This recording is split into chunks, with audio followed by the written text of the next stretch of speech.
Mali Bourgouin. Bonjour Mali. Bonjour. On parle d'orchestre symphonique ici, Exactement. avec l'Université de Montréal. C'est ça. Un orchestre symphonique, ça appelle quand même un certain nombre de musiciens, Oui. minimum d'une cinquantaine. Puis quand on est en pleine dimension, c'est 100 quelques musiciens ou près de 100 musiciens. Combien êtes-vous dans votre orchestre symphonique? Je vous dirais qu'on a appris à naviguer à travers le nombre de personnes qu'on pouvait avoir dans notre orchestre. La plupart du temps, on est autour de 30 musiciens-musiciennes, mais récemment, on a eu nos portes ouvertes pour la nouvelle année, puis on a eu beaucoup de nouveaux nouvelles, donc c'est très encourageant. On serait peut-être comme 40-45. Bien. Donc, on a accès à un plus grand répertoire là, grâce à plus de gens. Dans ma vie, la musique est fondamentale parce que je trouve que c'est quand on n'a plus de mots, on est capable de communiquer avec les gens avec de la musique. Des fois, on dit, écoute, ça va te donner une idée de ce que je feel, ce que je sens. Est-ce que ça a un peu une fonction dans votre démarche, c'est-à-dire de vous exprimer par la musique?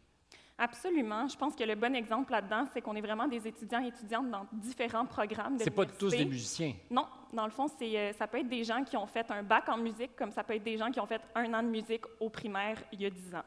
Donc, c'est très hétérogène comme niveau, mais chaque personne est là pour s'entraider, pour faire en sorte que ça fasse un tout qui sonne comme il faut. Puis, comme je vous dis, c'est des gens vraiment de programmes différents qui apprennent à parler ensemble à travers la musique. Là. Parce que c'est ça aussi, faire de la musique, c'est se parler autrement. Oui. C'est un langage. Est-ce que vous avez des représentations devant public? Est-ce que l'orchestre se produit devant public? Absolument. On fait des concerts, dans le fond, 1 à 2 fois par année.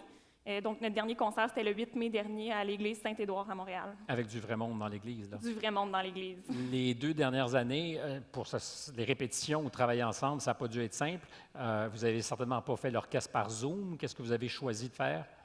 Au départ, on a décidé de faire un concert virtuel. Donc, on a enregistré chacune nos parties chez nous. On a mis ça ensemble, puis on a publié ça sur nos réseaux sociaux. Donc, ça, c'était une super belle expérience parce qu'on n'avait pas beaucoup de background là-dedans, mais ça a fonctionné. Puis après ça, dans le fond, on a décidé de rester actifs plus au niveau social, communautaire dans notre orchestre jusqu'à ce qu'on puisse recommencer en force là, ensemble. Et il n'y a pas que des élèves, en fait, des étudiants. Il y a aussi des administrateurs, des professeurs. En fait, c'est ouvert à tout le monde. Donc, c'est effectivement très hétérogène. Il n'y a pas de hiérarchie, les professeurs et les étudiants, chacun de leur côté. Non, exactement. C'est vraiment une grande famille, tout le monde ensemble. C'est important dans l'expérience, cette idée de dire il n'y a pas de frontières. Là. On est tous ensemble dans la dynamique de l'orchestre. Absolument, parce que souvent dans le milieu de la musique classique, c'est un milieu qui est quand même difficile, qui a une grande hiérarchie, qui est quand même... bref, c'est souvent difficile d'être en musique classique, puis je pense que pour nous, c'est un moyen de se réunir ensemble puis d'arrêter de se dire qu'il y a comme un patron, puis tout ça, fait qu'on est vraiment plus une grande famille. Là. Bravo, l'Orchestre symphonique à l'Université de Montréal. On peut applaudir Merci. votre projet.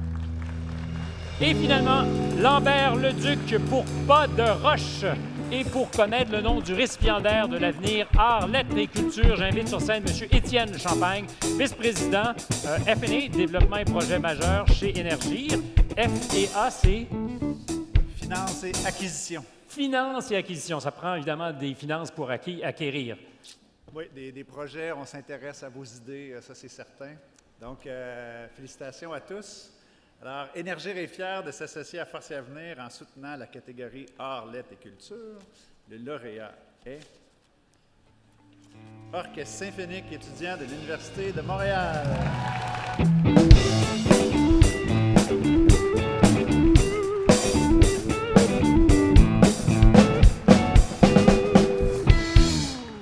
Merci beaucoup. Laurence Gauvin-Chapados, je t'inviterai à monter sur la scène, s'il te plaît.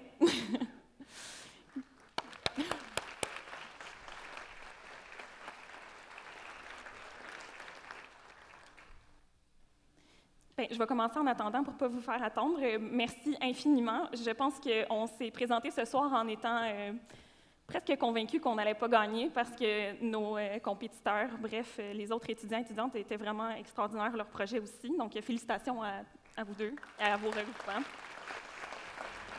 Donc, Laurence, qui est notre nouvelle chef d'orchestre à l'Université de Montréal, bien, à l'orchestre, donc je vais te laisser continuer si tu veux bien. Parfait. Bien, écoutez, merci. C'est un honneur très, très incroyable pour un orchestre symphonique de continuer à pratiquer en temps de pandémie. Ça a été très, très, très difficile. Puis, on a persévéré à travers tous les défis. Puis, on est encore là. On a réussi à présenter un concert magnifique en mai dernier. Puis notre projet fait vraiment la différence pour les étudiants et étudiantes qui sont à l'Université de Montréal, qui souhaitent intégrer une formation symphonique. C'est extrêmement difficile de faire partie d'un orchestre symphonique. On parle de coûts, on parle de niveau, on parle d'audition. Puis l'Océum, c'est un projet qui vise à rendre ce rêve-là pour des musiciens et musiciennes qui peut-être n'auraient pas le niveau d'aller jouer dans des formations professionnelles, mais ça leur permet de pouvoir jouer dans un orchestre symphonique. Puis c'est juste ça qu'on souhaite créer, pouvoir jouer ensemble puis pouvoir profiter de la musique classique dans un décor d'entraide, puis qui crée aussi un sentiment d'appartenance avec l'Université de Montréal, évidemment. Merci. Bravo. Ah, il y avait... Je voulais juste dire un grand merci à tous les commanditaires puis à l'équipe de Force Avenir. Là. Ce que vous faites, c'est vraiment important, puis ça nous donne l'occasion de savoir que ce qu'on fait, ça vaut quelque chose. Donc, merci beaucoup. Bravo. Merci aussi à tous les membres de l'orchestre qui ne sont pas avec nous aujourd'hui. On vous aime beaucoup, beaucoup, puis on souhaite vous voir tous et toutes à notre prochain concert. Merci beaucoup, bonne soirée. Merci. Dernier mot, peut-être? Merci beaucoup. Bravo à vous.